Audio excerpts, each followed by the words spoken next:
Vê aí como é que tá aí. Tá.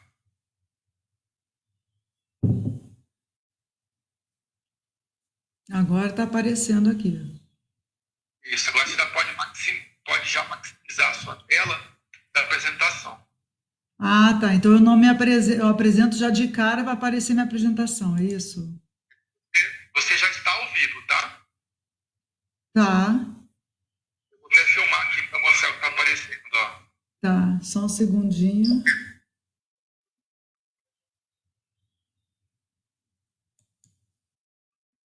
Só que ele não tá maximizando. Deixa eu tentar aqui só um pouquinho. Interromper compartilhamento, ocultar. Não, não tá De compartilhamento. aqui. Tá aparecendo um monte de coisa aqui de Facebook aqui. Acho que agora Você pode foi. trabalhar só. Agora foi. Vê se aparece para você aí. Tá, já está aparecendo. Hum, beleza. Então eu apresento e aí no final eu encerro, é isso? Aí no final é só você fechar a janela do navegador. A janela do navegador, tá. Eu não entendo nenhuma linguagem, mas tudo bem, a gente dá um jeito. É uma É hora, porque né, a Fábio? navegador é internet, tá? Então, já estão nos ouvindo, então, o que eu estou falando com você? Você está falando, as pessoas estão ouvindo. Tá Tem, bom, já tem mais de 500 pessoas na sala. tá legal. Então, posso Tá, começar? Vou desligar então com você, tá? tá bom. Se você quiser deixar aí também para a gente qualquer pergunta, você que sabe. Tá, não, eu desligo. E aí a gente, qualquer coisa, você me manda um zap.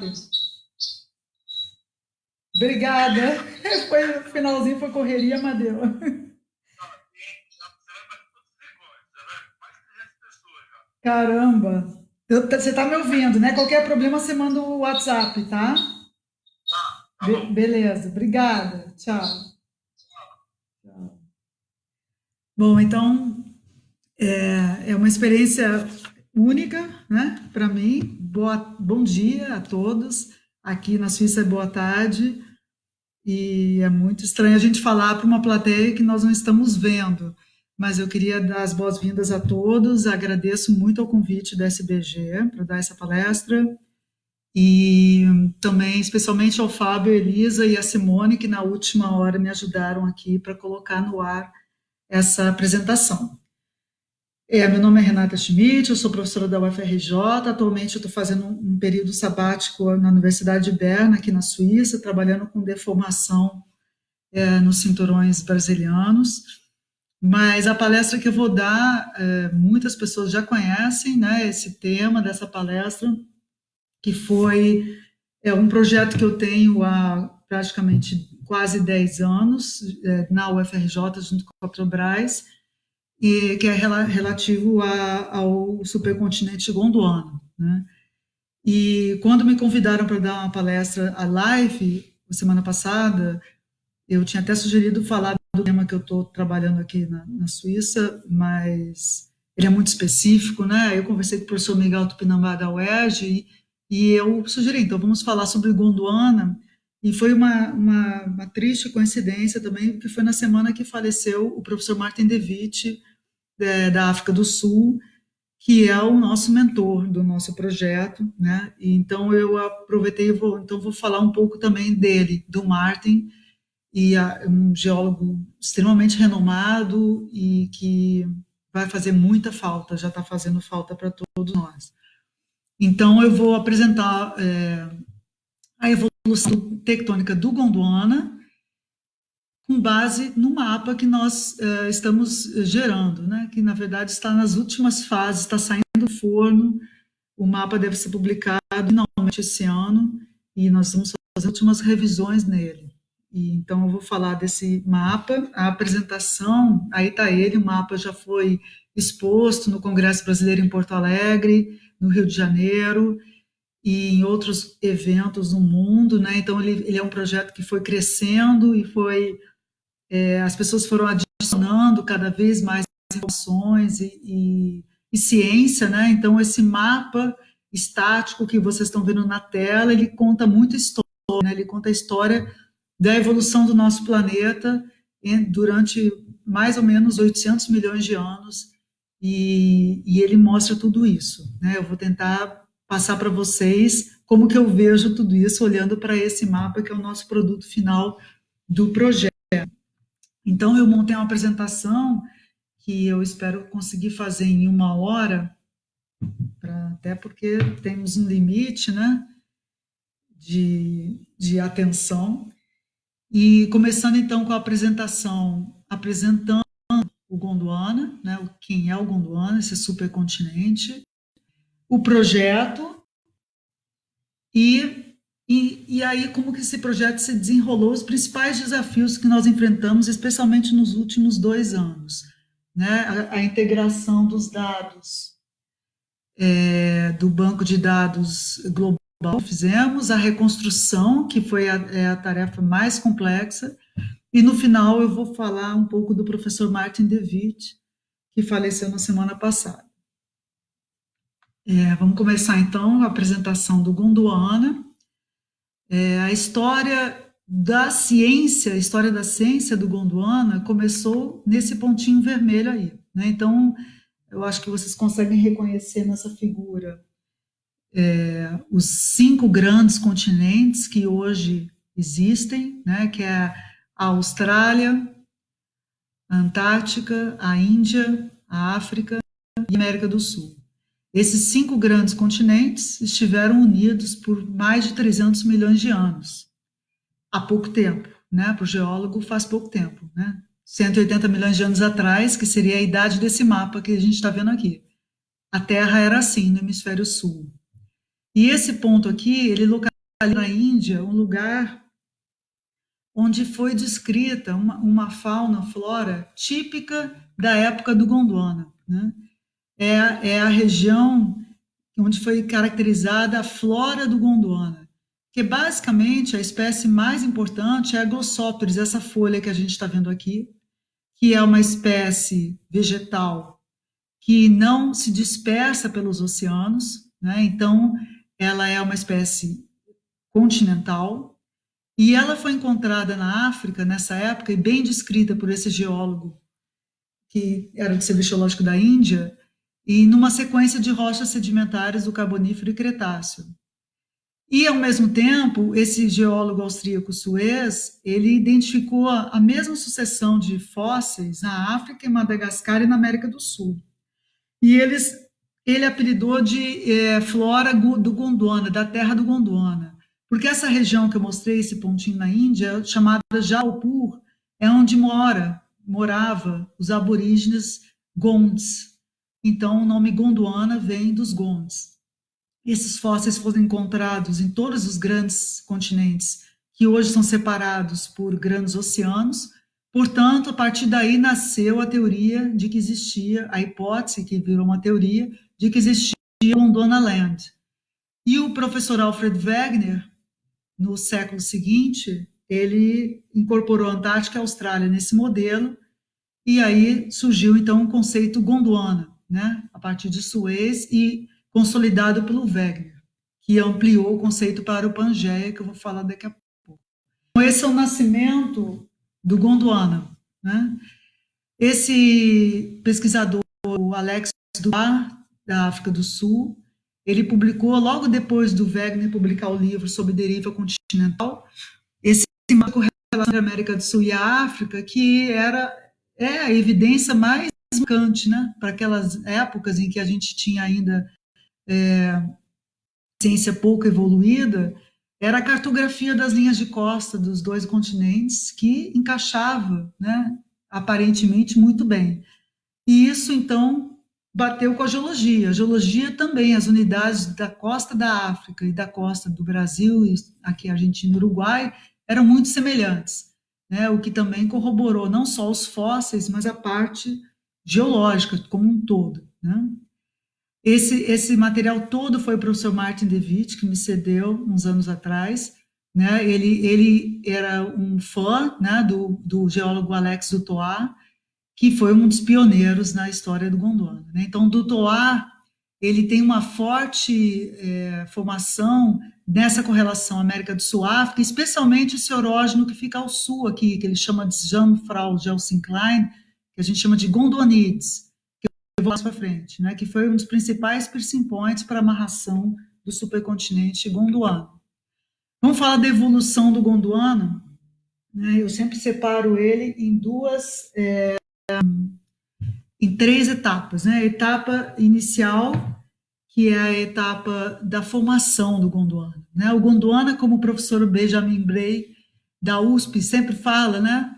O Gondwana ele é formado por fragmentos que são filhos do Rodinia, né? O Rodinia foi um supercontinente, né, que mais antigo, portanto mais complexo de se reconstruir, de 1 bilhão de anos atrás. Um pouco tem uma reconstrução alternativa também para ele, não é totalmente aceito, mas ele reunia todas as massas ou quase todas as massas continentais da Terra, né? E a fragmentação dele, que começou logo a partir de 900 e foi até 150 milhões de anos, ela gerou uma série de fragmentos. E esses fragmentos, aqui a gente está mostrando a dispersão do Rodinia, né, o início da dispersão do Rodinia, eles foram então se transformar no Gondwana, em parte foram se colidiram e geraram o Gondwana. Então, o estágio de amalgamação do Gondwana, ele durou 180 milhões de anos, né? E ele foi de 680 a 500 milhões de anos. Esse período é o período que a gente considera como o diretamente relacionado ao ano, né? Quando você tem o fechamento de grandes oceanos, abertura de pequenas bacias também que depois foram fechadas.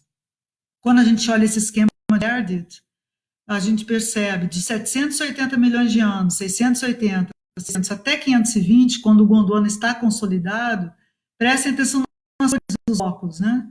Esses blocos azuis são os blocos sul-americanos, os blocos em marrom são os blocos africanos. E como eles estavam embaralhados no quadro aqui em cima.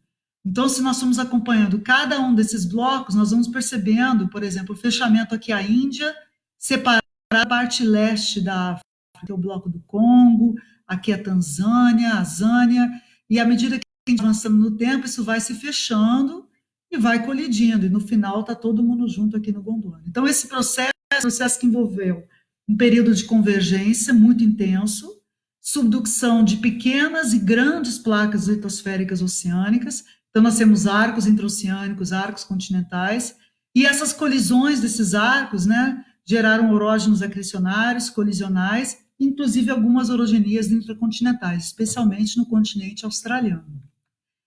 Essa é uma compilação que nós fizemos para poder entender, fazer o mapa. Várias coisas eram necessárias. Uma delas era uma compilação de todos os orógenos que formaram o Gondwana.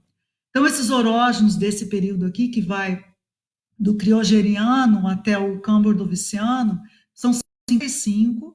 Nós colocamos em vermelho e azul. Vermelho aqueles que são da África e América do Sul, e em azul aqueles que são dos outros blocos, que estão hoje nos outros blocos, que é Índia, Antártica e Austrália. E você percebe que não existe, né? Existia numa época uma discussão, foi colisão entre o leste e o oeste, né? Na verdade, existia uma intercalação, aí os blocos eles foram se aproximando, e essa intercalação, então, passou de 680 até 480 milhões de anos. E essa aproximação gerou esse mapa que nós estamos vendo aqui, que nós temos em duas fases. Aqui embaixo temos um histograma. Essa é a fase 1 de amalgamação do Gondwana, de 680 a 580, onde nós temos menos orógenos, tá? Isso aqui é a frequência de orógenos. E essa é a fase 2, de 570 a 500, onde nós temos mais frequência de orógenos. Quando nós plotamos esses orógenos no mapa, o mapa em vermelho, ele mostra a parte que amalgamou primeiro, que a gente atribuiu à fase 1. E o mapa e a parte em azul são os blocos que chegaram na fase 2. Então, foi feito um núcleo do Gondwana por volta de 600 a 590 milhões de anos, e esse núcleo foi soldado depois com esses blocos que chegaram nas bordas. Tá? Então, essa é a fase 1, essa é a fase 2 de aproximação. Esse mapa já é um pouco mais complexo, mas é basicamente também, nós temos em rosa os filhos do Rodinia, né, que são os continentes, os blocos que existiam como continentes antes do Gondwana, e em laranja e verde nós temos então os orógenos gerados pela aproximação desses blocos, né? Então aqui a gente tem, nós conhecemos bem a plataforma sul-americana, os orógenos do sudeste do Brasil, a faixa Brasília, a Borborema, a Araguaia, aqui os orógenos do sul do Brasil, Dom Feliciano.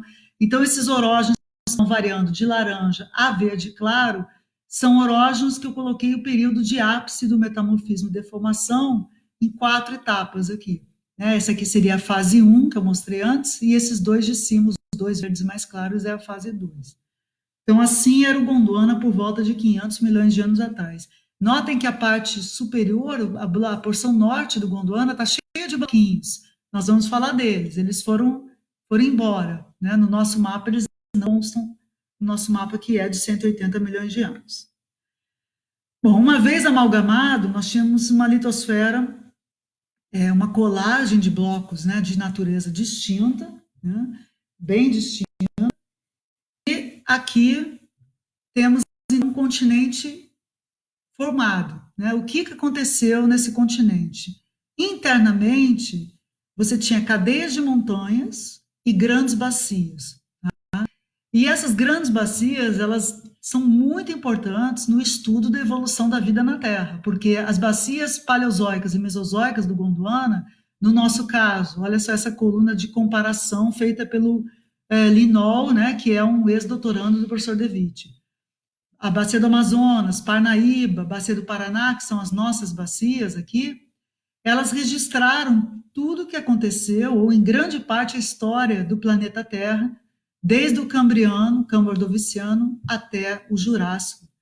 E foi justamente nesse período, nessas 2 eras, em que evoluiu a vida na Terra, né? Então elas registram não só a vida, como o clima, como todos os eventos importantes que aconteceram, especialmente no hemisfério sul, onde o Gondwana permaneceu por muito tempo, né?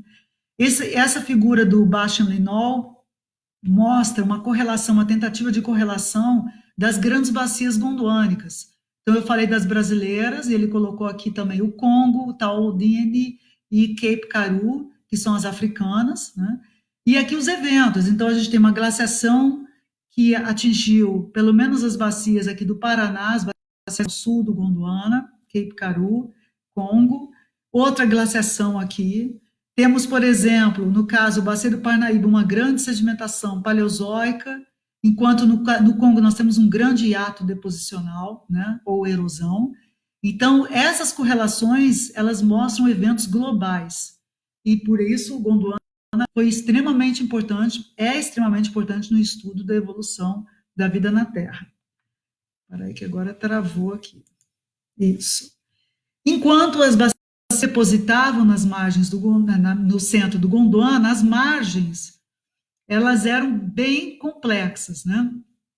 De uma maneira geral, a margem norte do Gondwana, que eu chamo de norte, que pega aqui o norte da Austrália, a plataforma indiana, o norte da África e o norte da América do Sul, ela era uma margem que predominou o rifteamento, né? Então nós tivemos vários blocos que foram desprendidos do Gondwana nesse período em que ele existiu, que foi de 500 a 180 milhões de anos. Eu aproveito esse momento até para enfatizar por que eu chamo o Gondwana de supercontinente.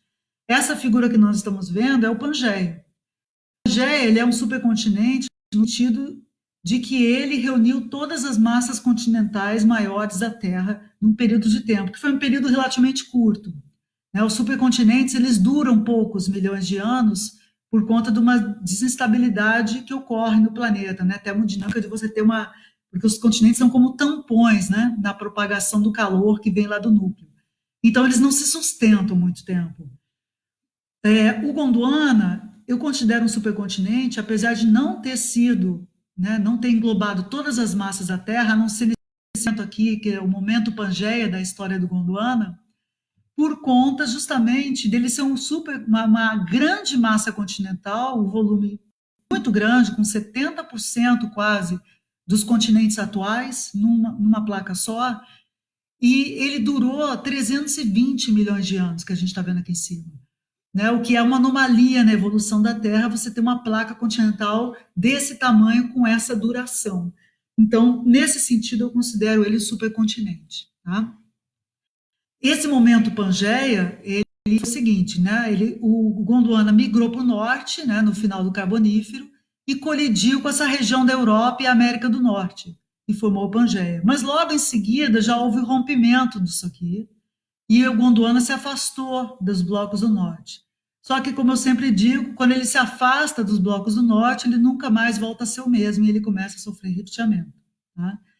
Com relação à margem sul do Gondwana, observe essa figura do Stamfli, que ele mostra várias linhas coloridas. Cada linha dessas é uma margem ativa, em épocas diferentes. Desde o Cambriano até o Triássico, isso aqui era uma margem convergente, uma margem destrutiva, né? Com subducção, com acreção de terrenos, com também rifteamento e colisão, né? Terrenos para-autóctones, alóctones.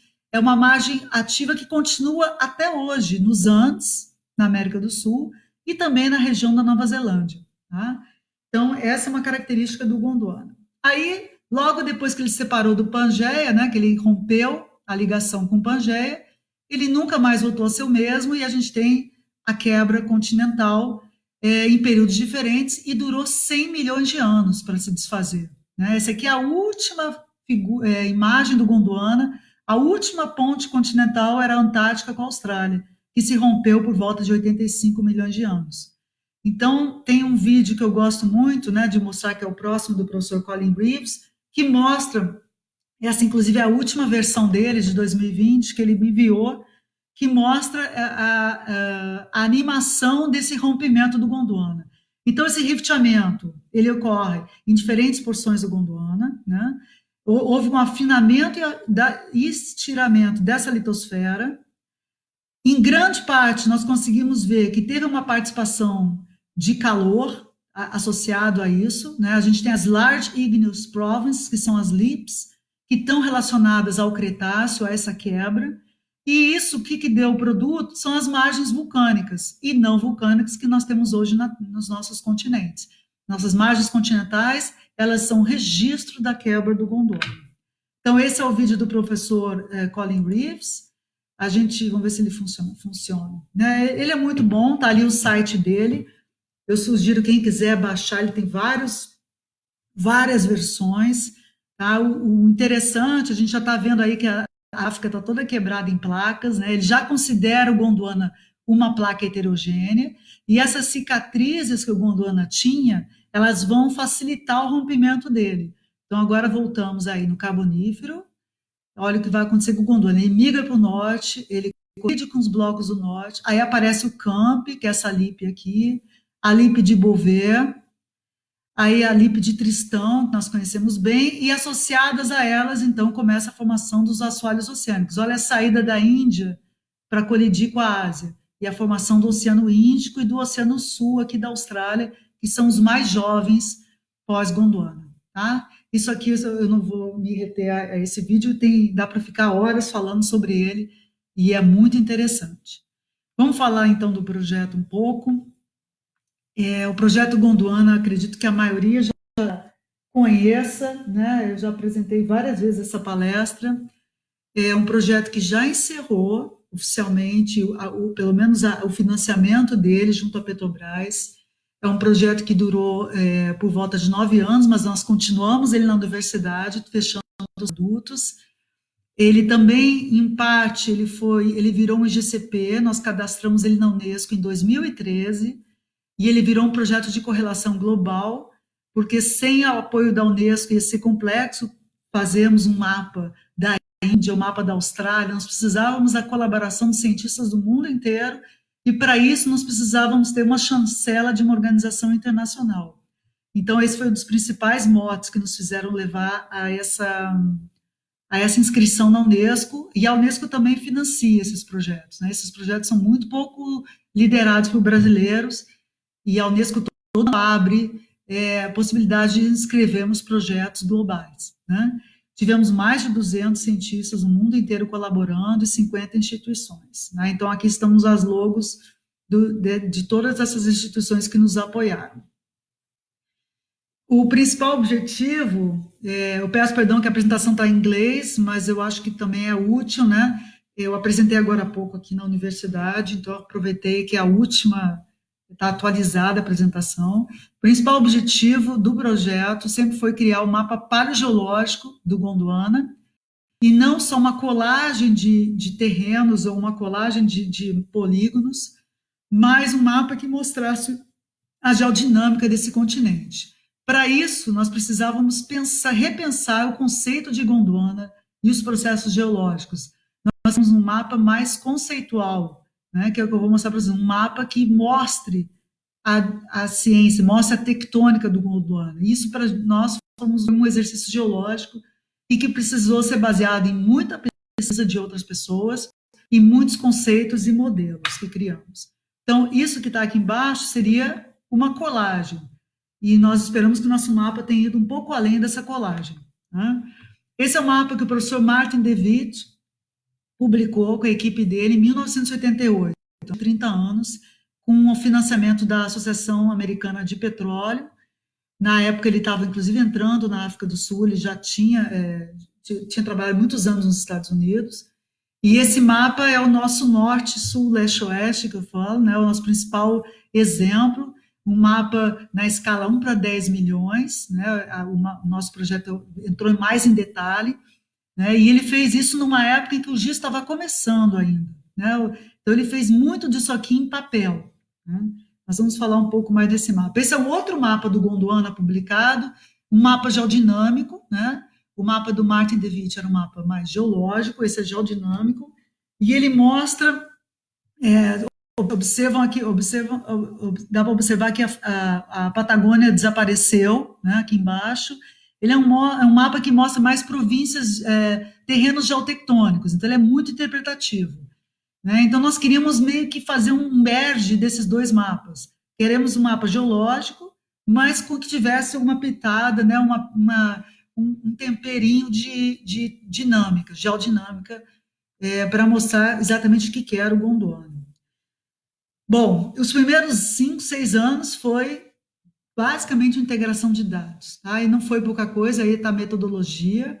Nós temos uma coleção de dados, coleta que foi feita a partir de dados analógicos e digitais, né? E essas duas fontes de dados tiveram que ser homogeneizadas, né? Tanto com relação à legenda quanto em relação às telas, né? Então, nós tínhamos que pegar a geologia Frankenstein de diversos países e transformar numa geologia que falasse uma língua só, que é a língua gondwana, né? Então, para construir esse banco de dados geológico, tivemos dados analógicos, nós estamos dizendo, nós tínhamos mapas muito modernos, como esse aqui de Madagascar, todavia nós não tínhamos acesso ao banco de dados digital, tínhamos acesso somente ao papel. Então, tivemos que desenhar, né, fazer overlay, vetorizar, né, e todo isso que muitos já conhecem, georreferenciar, etc. A Antártica também foi um grande problema, né? O mapa da Antártica mais novo é de 1969.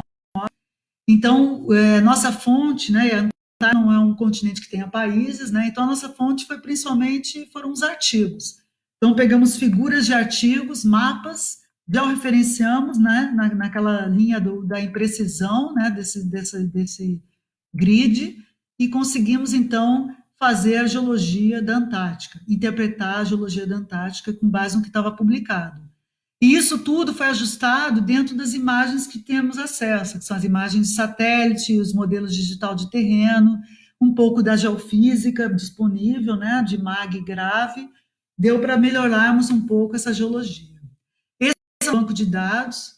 O Gondwana ele foi construído com base em fragmentos, que esses fragmentos são os continentes, em parte os continentes foram quebrados em dois, e o sistema de informações é um sistema bem simplificado. Não conseguiríamos unir todos esses quase 20 mil polígonos e essa biblioteca aí de quase 5 mil elementos, né?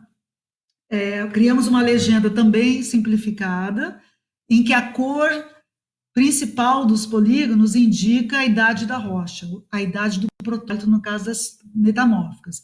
Então, as cores quentes, que são essas aqui embaixo, são um pré-cambriano, né? Então, temos o arqueano em rosa, o paleoproterozoico em vermelho, o mesoproterozoico em marrom e o neoproterozoico em laranja. As cores frias são o paleozoico e o mesozoico, né? E aqui nós tentamos, a partir dessa paleta de cores, mostrar desde os blocos mais antigos até os blocos mais jovens e as bacias. A legenda, novamente, é bem simples, né? Temos as litologias, rochas sedimentares, ígneas, metamórficas.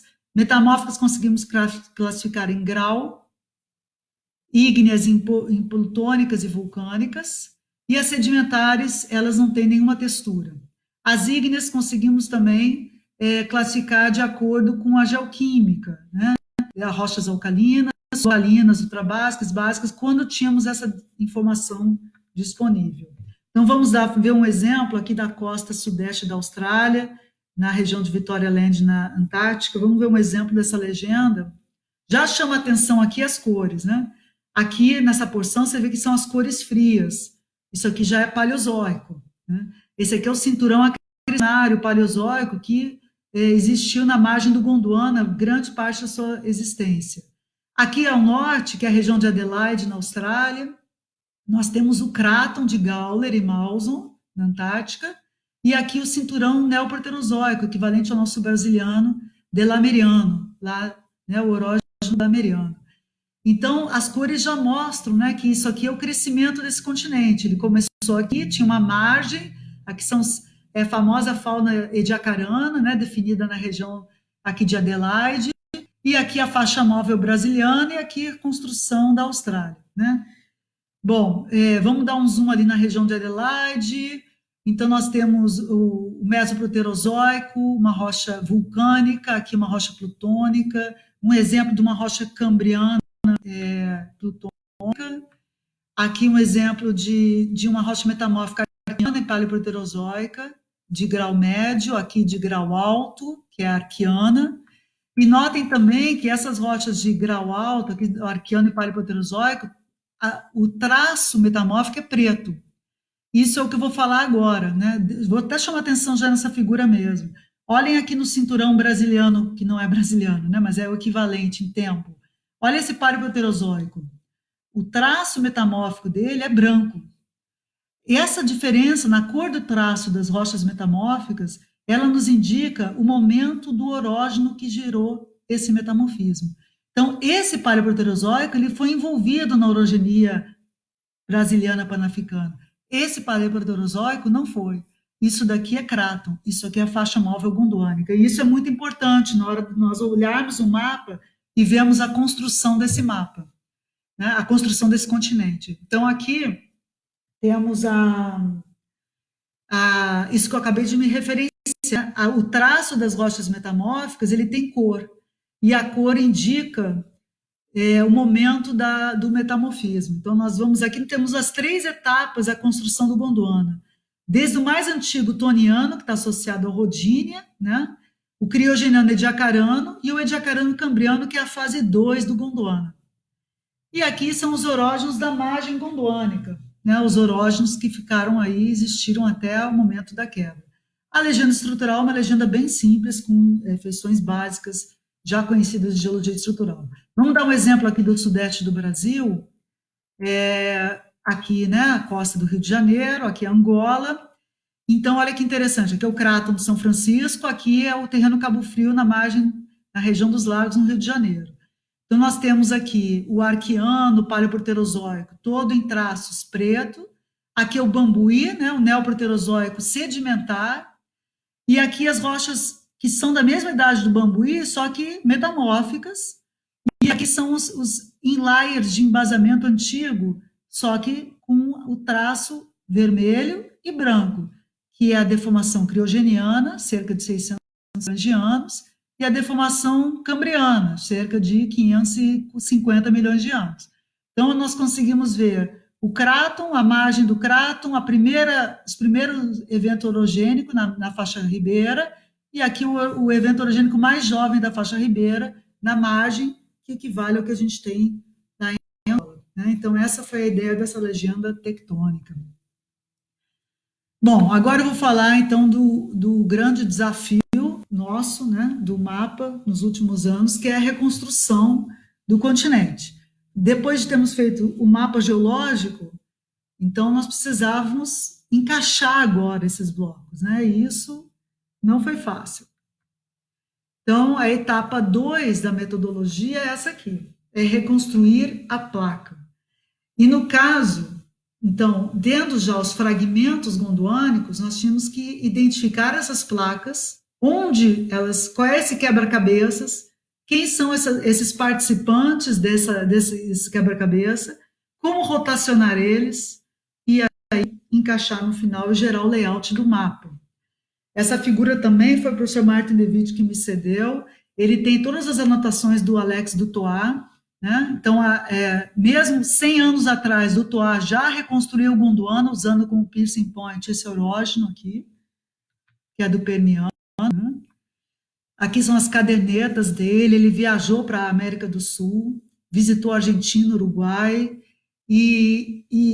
né, escreveu o livro que ele correlaciona, então, esse erógeno consegue amarrar como piercing points. Tem até as cadernetas, o Martin ele tinha acesso a essas cadernetas e realmente é histórico, né?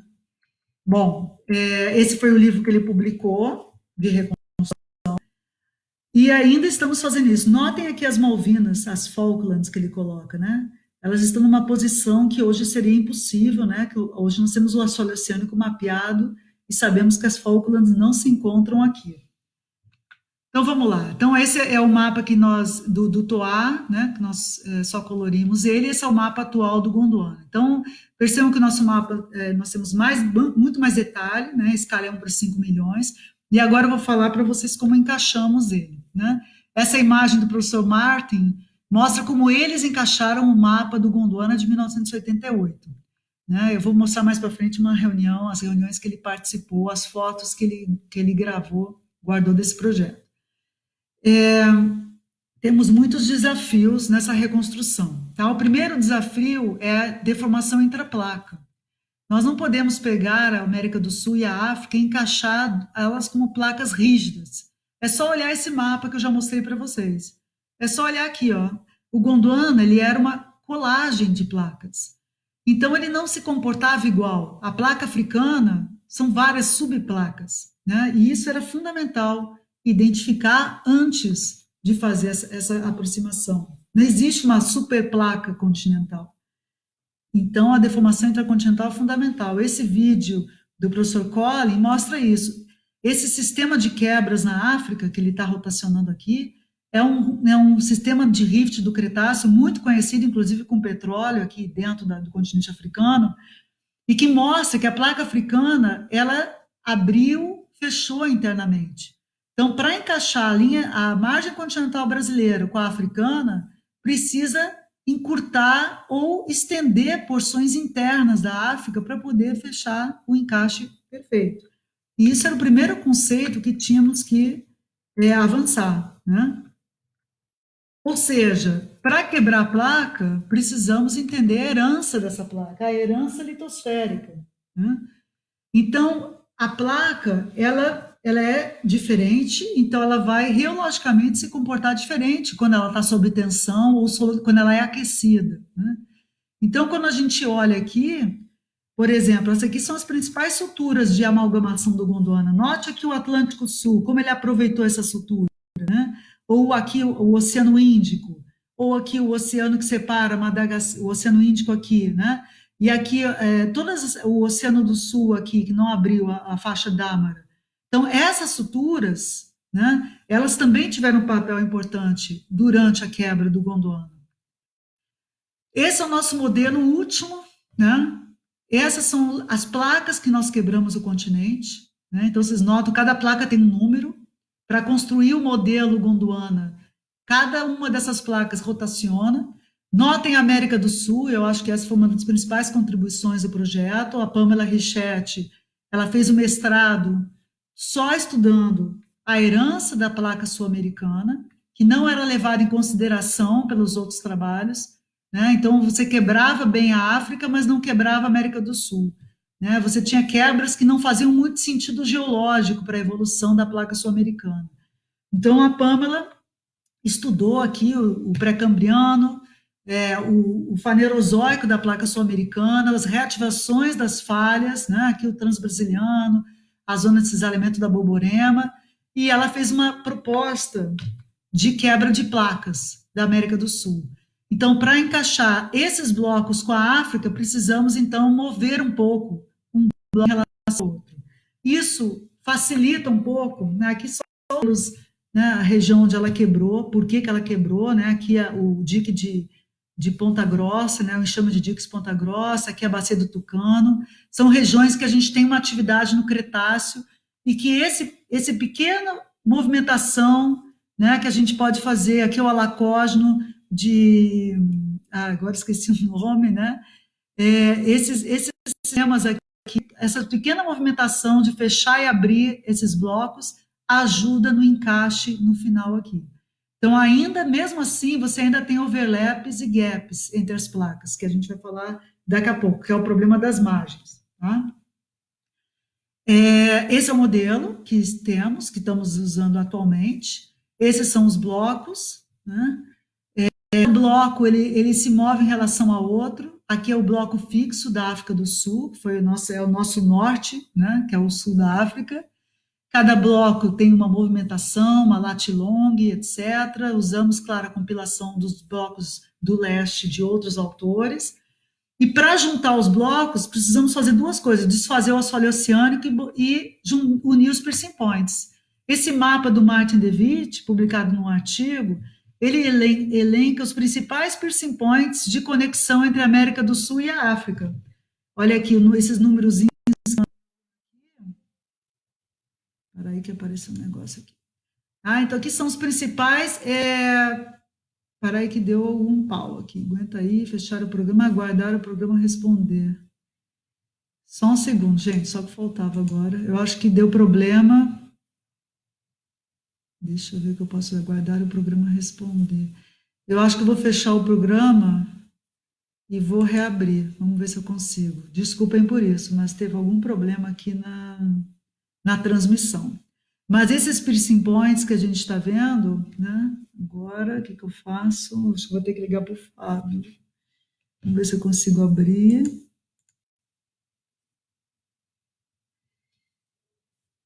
O que seria um piercing point? Eu já vou adiantando. Vocês estão me ouvindo? Deixa eu ver se eu consigo falar com o Fábio.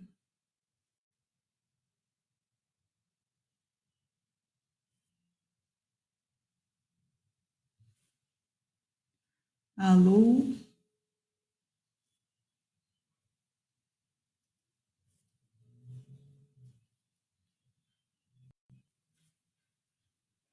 Oi, eu acho que o PowerPoint deu problema aqui. É só ligar, abrir de novo ele? Tá, vou ver aqui de novo. Abriu, ótimo. Já vou ampliar. Então, vou deixar você, posso deixar você um pouquinho? Tá bom, obrigada. Obrigada. Vamos lá. Agora eu também estou vendo que o tempo está correndo, gente. Já está faltando 20 minutos, então eu vou tentar acelerar um pouquinho. Deixa eu ver onde é que nós paramos. Piercing points, eu vou pular essa parte de piercing points, são, na verdade, estruturas, terrenos que nós temos nos continentes que hoje estão afastados e que podem ser usados para unirmos esses continentes, né? São referências continentais. Tá? Vou devagar o computador, se eu consigo abrir aqui, voltar para aquele ponto. Então, por exemplo, uma zona de cisalhamento vertical, né? A lesão não é afetada muito, né? É essa figura que eu estava. Vamos ver se a gente consegue agora. Gente, é tudo informal, que era informal, estou tentando ser informal. Essa é a figura do Martin DeWitt, né, que eu estava comentando com vocês. Esses são os piercing points, acho que agora vai. Tá? Então, um piercing point é qualquer estrutura geológica que a gente consiga rastrear que ocorre nos dois lados, né? No caso, separados hoje por um oceano. Né? Então, aí temos vários exemplos de estruturas. Essa compilação foi feita pelo meu aluno de mestrado, Igor Vasconcelos Gomes. Ele fez um estudo, que é o mestrado dele, que vai ser publicado, que eu vou passar meio rápido aqui. Tá? Esse aqui é um piercing point, por exemplo, que eu mostrei para vocês antes, que é o contato Craton faixa móvel, na Austrália e na Antártica. Então, nós conseguimos juntar ele, né, para trazer, aproximar a Antártica da Austrália de novo. Né? Aí são os rifts do Cretáceo, entre a Índia e a Antártica, também são usados como piercing point. Essa é a área do Igor Gomes. Aí a gente tem a região do Sri Lanka, a região aqui do Sri Lanka, o sul da Índia, né? E olha só os dois modelos totalmente antagônicos, né? De posição do Sri Lanka. Né? E para testar isso, o que o Igor fez? Ele fez uma compilação dos terrenos todos, né? Então ele fez vários mapas, ó, mapas dos terrenos, aí tem a geologia desses terrenos, para ver qual é o terreno que encaixa com qual terreno. Tá? Acho que é isso que estava travando. Essas figuras do Igor são bem pesadas. E aí, para melhorar esse encaixe, ó, as idades de neodímio dos terrenos, as estruturas dos terrenos. Então, essas estruturas e terrenos que conseguimos encaixar permitem a gente usar de piercing points. No caso do Igor, essa é a última modelo dele, né? Mas teve um overlap, né? Tá vendo esses overlaps? É essa linha tracejada que nós estamos vendo, por exemplo, essa verde. Isso aqui é a margem continental da Antártica. Isso aqui é a linha de costa, essa é a margem, tá? É a COB. Então, a COB é um problema, né? A complexidade das margens é um problema. Olha a margem brasileira, né? Olha o de São Paulo. O quanto disso é a margem continental? É crosta continental hiperestirada. Como refazer isso aqui? Como tirar o estiramento? Essa aí, a região da elevação de Rio Grande. Então, essa série de problemas que nós estamos lidando agora. Isso é uma linha de costa, isso é a COB, né, que também é estimada. Se você não tem o furo, você estima usando a geofísica, né? E essa aqui é a OCT, que seria a Zona de Transição Oceânica Continente. Então, sem saber exatamente qual é o limite da crosta continental, é bem mais complexo nós unirmos esses continentes. E eu acho que eu vou até, para não complicar a nossa vida, eu vou passar mais rápido isso, tá? Basicamente, o que eu quero mostrar aqui no encaixe da América do Sul com a África, no sudeste do Brasil, essa aqui é a COB da África e essa é a COB da América do Sul. Ela está dentro do continente africano. Né? Olha aqui, esse aqui é o Platô de São Paulo. Né? Então, tudo isso tem que ser reconstruído. Olha só um furo de sondagem aqui, que eu vou falar nele daqui a pouco.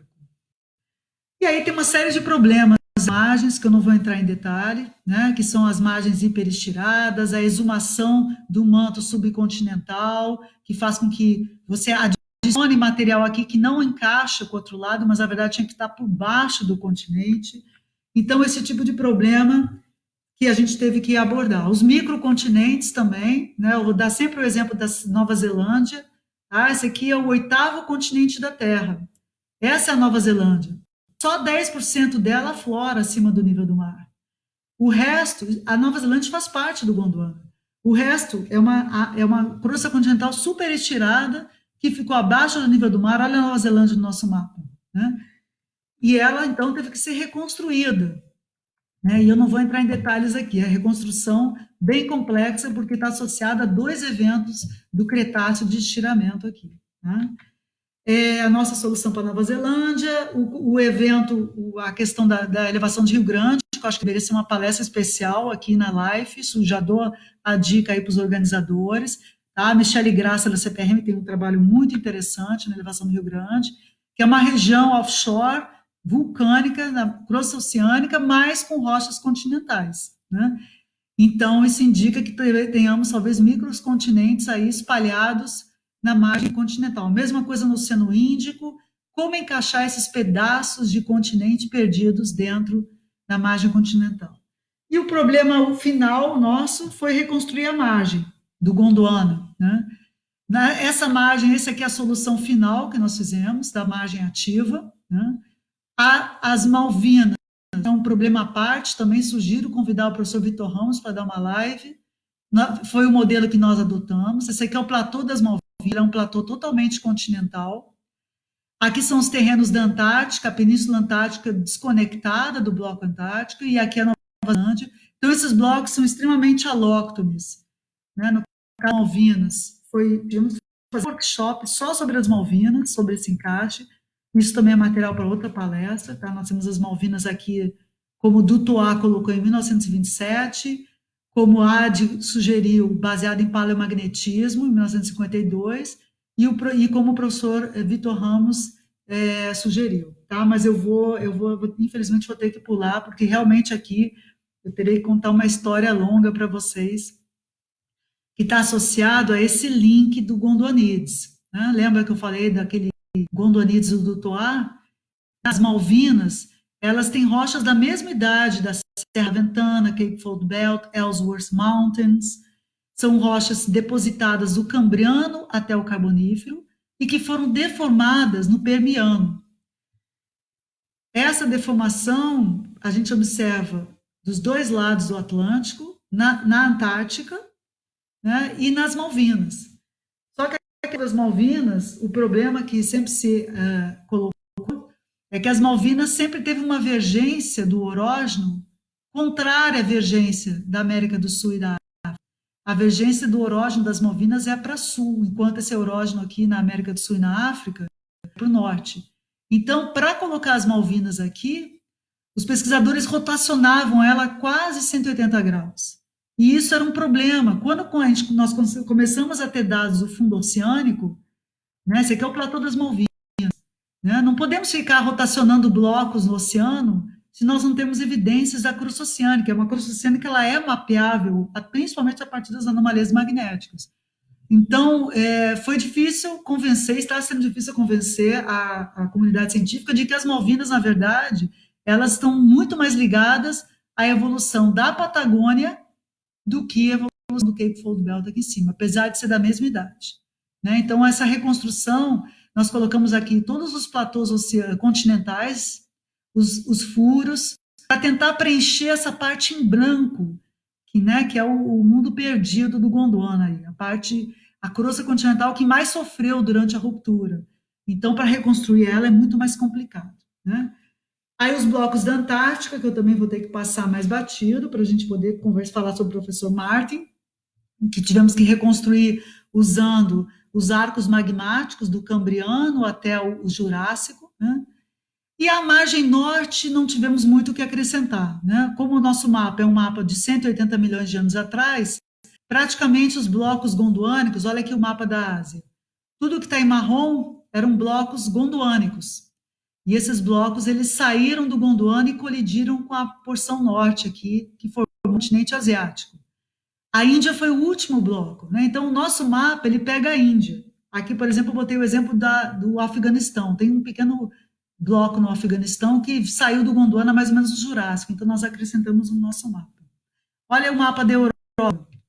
Né? Aqui, toda a Península Ibérica e grande parte da Europa, França, Alemanha, Itália, tudo que está em laranja e rosa é gondwânico. Né? Esse embasamento aqui, ele veio do Gondwana, na história do Gondwana, naquela história norte, do rifteamento norte do Gondwana. Avanços tivemos, né? Nós tínhamos que preencher os buracos. Como preencher os buracos das margens? Né? Então, usamos geofísica para traçar os terrenos. Aqui o exemplo do furo que nós colocamos lá na bacia de Campos e Santos, e que conseguimos datar a perfuração. Outro exemplo, Cape Fold Belt e La Ventana lá embaixo, né? Os trabalhos publicados usando sísmica, conseguimos traçar ele por baixo d'água. Né? A questão da Antártica, observem a Antártica, que ela não está em branco, então nós optamos por colocar a topografia por baixo do gelo, para botar as grandes estruturas da Antártica, para ela não ficar fora do padrão dos outros continentes. E aqui as regiões que têm overlap, que são poucas, né? Essa região aqui na África Leste, que seria basicamente o seu overlap, está relacionado a uma crosta oceânica submersa aí por baixo do delta africano, no Moçambique, e aqui a sobreposição dos platôs entre a Índia, a Antártica e a Austrália. Tá? O nosso mapa é o mapa do Jurássico, né? eu vou já vamos falar do professor Martin, né? No fim eu vou encerrar falando do projeto de novo. Então, assim, é com muita tristeza que eu tenho que falar isso. O Martin, na verdade, esse ano nós iríamos trabalhar mais próximo a ele. Esses são os e-mails que a gente recebeu de vários pesquisadores do Brasil e do mundo, né, lamentando a perda do professor Martin de Witt, que eu vou falar um pouco sobre ele, mas eu tenho certeza que nos próximos anos muitos eventos, muitos livros vão ser lançados. Nosso mapa vai ser em homenagem ao professor Martin de Witt, que é um gigante da geologia, né? Desde a geologia do Precambriano, a geologia do Fanerozoico, a ecologia, etc. Né? O professor Martin, isso que está aí é um currículo que ele me enviou, um pequeno currículo, que ele me enviou quando ele veio ao Brasil em 2011. Eu pedi para ele me enviar um currículo para poder submeter lá o CNPq CAPES. Essa foto foi ele que me enviou também. E ele era holandês, ele estudou na Holanda e se fez graduação na Irlanda, né? Ele é um viajante, né? Ele tem uma formação na Europa, na América do Norte, teve na América do Sul, no doutorado dele, no Chile, e também na África, né, onde ele faleceu. Ele também, aqui estão os países todos que ele andou, né, ele tinha uma larga experiência de geologia, né, tudo isso foi ele que escreveu, né, no caso aqui a família dele, a esposa dele, ele tinha a filha que ele chamou de Gondwana, né, essa menina chama Tandy Gondwana. Ele era um amante do Gondwana, que eu vou falar no final, né? um grande, é, um grande geólogo, né? Que foi o autor principal, né? O coordenador do último mapa do Gondwana. E ele também, esse aqui é o filho dele. Vamos lá, então. Ele era um excelente geólogo de campo, né? Com aquela formação da Europa, né? De mapeador. Então, ele tem muitos papers em áreas que vocês mal podem imaginar. Às vezes estão pesquisando Madagascar, África, Europa, América do Sul, aparece o nome dele nos papers. Ele tinha um poder também de fazer relações tectônicas, né? Então, ele obtinha o dado no campo e ele também fazia relações tectônicas facilmente. Essa foto foi ele que bateu lá na República Central Africana. Raramente ele aparece nas fotos, ele era um cara muito avesso à fotografia, a grandes eventos, pelo menos desde que eu conheço ele, aproximadamente, eu conheci ele em 2005, então nos últimos 15 anos que eu tenho contato com ele, ele sempre foi muito, apesar de ser uma pessoa assim muito famosa, né, de aparecer em vídeos e tal, ele sempre foi um cara que não gostava de aparecer fotos, né? Então era difícil eu ter uma foto dele, que foi meu aluno que fez o curso dele em Port Elizabeth em 2017. Ele era, na verdade, um excelente professor. Eu coloquei 60 teses, na verdade foram 75 teses que ele orientou. Eu peguei essa foto aqui que eu peguei da internet de uma ex-aluna dele, né? E ele formou realmente uma equipe maravilhosa, né? Um pesquisador com mais de 12 mil publicações. Nos últimos anos ele tem publicado muitos livros a Springer, né? E ele criou esse grupo que é o Africa Earth Observatory Network. E eu acho que, além dele ser um excelente geólogo, compilador, tectonicista, publicador, né, cientista, ele também tinha um diferencial que era ir além da geologia, né? Ele era um cientista completo. Ele ia para as outras ciências, ele ia para a ecologia, para a biologia, paleontologia, antropologia. Por isso ele criou esse centro de observação da Terra, né? Então ele estava muito engajado nos movimentos, especialmente quando ele se mudou para o continente africano. Então ele ficou mais de 30, 40 anos na África. Isso fez com que quem já foi à África sabe o quão diferente é e o quanto a gente é colocado frente à realidade do nosso planeta, né? Então, ele não conseguia fazer mais geologia sem fazer uma geologia em prol da sociedade sustentável, né? De uma terra sustentável. Então, ele defendia a proteção da terra e ele usava a geologia para isso, né? Então, ele tinha um projeto muito bonito, que eram os corredores africanos, né? E esses corredores eram roteiros em que você via toda a ciência do roteiro, desde a antropologia, evolução do homem, evolução da biologia e a relação com a geologia, né? Então, aqui são o Africa Alive Corridors. Tá? Eu convido todos a entrarem nos sites, né, no site da Universidade de Port Elizabeth, onde está essas publicações de Martin. Né? Esse aqui é o Gondwana Life Corridors. Né? E falando do Gondwana, então, para encurtar, que já estamos faltando 5 minutos aqui para fechar, um dos maiores projetos da vida dele foi o mapa do Gondwana. Né? Aqui são o Dutoit, né, que ele seguiu muito a linha do Dutoit, que na década de 20, 30, publicou esses livros sobre o encaixe América do Sul, África. Né? Esse é o mapa que ele fez, foi um projeto que durou 9, na verdade foi mais, foi quase 15 anos. Né? Ele apresentou isso para a gente em 2011, quando ele veio ao Brasil, e assim que foi feito o mapa do Gondwana, o primeiro mapa do Gondwana em 1988, né? Esses são os geólogos que já faleceram, né? Esse que está no centro é o Ian Diel, que ainda é vivo, né? Tem mais de 80 anos, ainda é um geólogo ativo, né? Da Universidade do Texas. E esse ele foi, o Martin, um dos primeiros a introduzir o GIS na geologia, né? Os mapas geológicos e o banco de dados georreferenciado. Então, ele conseguiu, no final da década de 80, pegar o mapa geológico que ele construiu do Gondwana e colocar isso em GIS. Né? Então, é uma grande... Isso também é lá da universidade dele. Né? Ele estudava muito a porção da África do Sul, claro, né? Desde a história do Arqueano, que ele falava muito que gostava da Terra Jovem, né? E a parte também da parte fanerozoico, da elevação do continente sul-africano, da parte da África do Sul. São os últimos e-mails que eu troquei com ele, né? Ele gostou do nosso mapa, apesar de a gente não ter, e esse aqui mostra muito o que ele era, né? Aqui ele observa, ele não queria aparecer, eu pedi para ele aparecer num documentário que a gente fez do Gondwana, ele queria que só os jovens aparecessem, né? E ele falou, né, ele disse, my love for Gondwana will never die. Lembra que a minha filha se chama Gondwana, né? E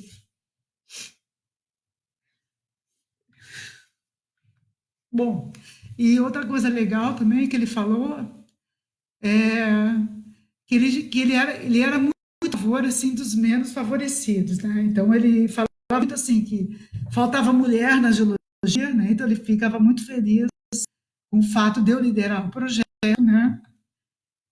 E também uma coisa muito interessante dele é o que ele respeitava o que é feito pelos outros geólogos. Né? Nada, não, ninguém começa do zero numa área. Né? Essa área sempre foi trabalhada por outras pessoas. E ele sempre levantou essa história da ciência, essa história dos outros geólogos.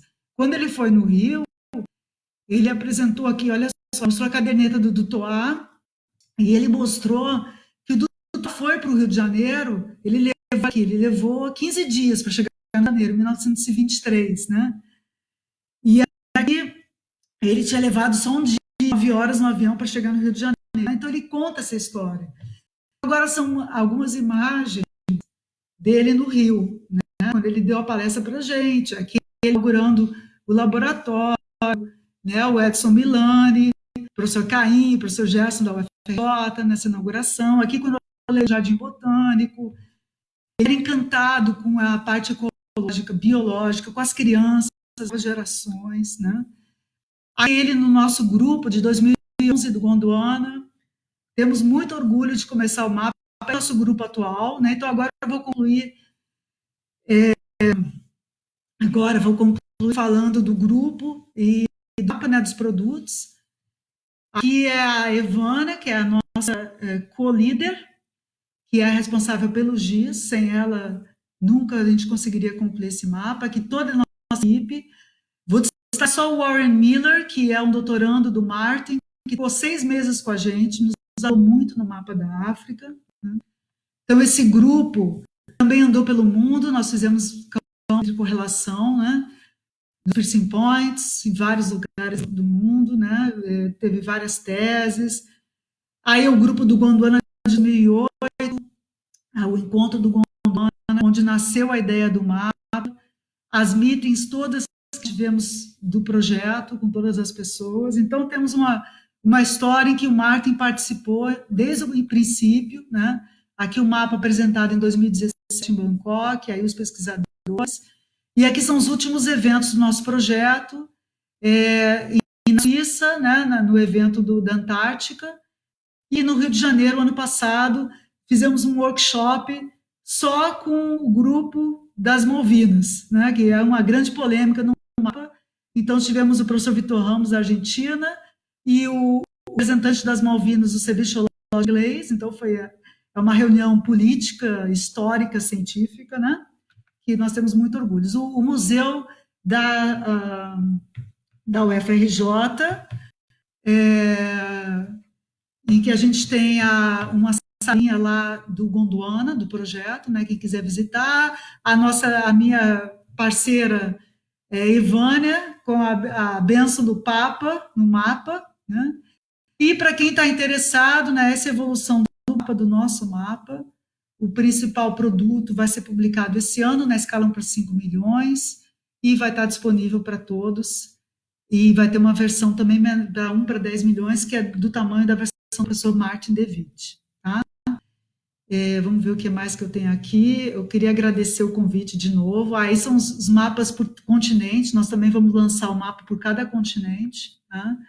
Quero agradecer o convite e convido todos não só a ir no nosso site do Gondwana, mas a também pesquisar um pouco sobre a história do professor Martin, especialmente os jovens, né, um exemplo que precisa ser seguido não só pelos jovens, por todo mundo no Brasil, que também é um continente, né, que precisa que os geólogos também comecem a olhar mais holisticamente para o papel da geologia na evolução dos países, construção de uma sociedade mais sustentável, tá bom?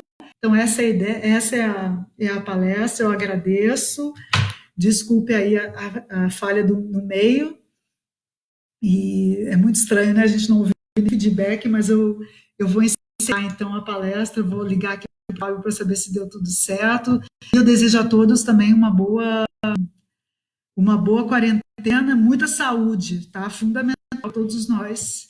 Saúde, podemos voltar à ativa. Obrigada. Até a próxima.